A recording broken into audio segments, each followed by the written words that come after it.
अस्सलाम वालेकुम दोस्तों आज हम बात करेंगे कि आप लोगों को अंडर 30 रेंज में टेक्नो का कौन सा मोबाइल लेना चाहिए, कौन सा बेस्ट रहेगा आप लोगों के लिए।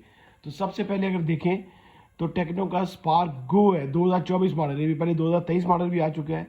ये 464 मॉडल है और ये 22,000 में अवेलेबल है। इसके अगर नेक्स्ट देखा जाए तो स्पार्क 20C है, 4128 मॉडल है। ये जो इनके ऊपर लिखे होते हैं 8 GB RAM, 8 GB RAM, 16 GB RAM, ये फेक है।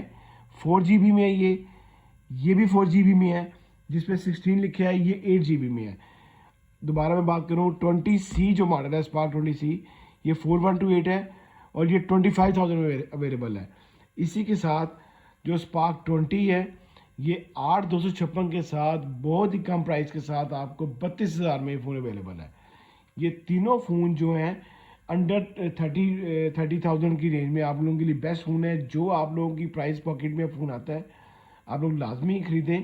इन तीनों की अनबॉक्सिंग की वीडियो मेरे चैनल में मौजूद है, आप लोग लाजमी देखिएगा।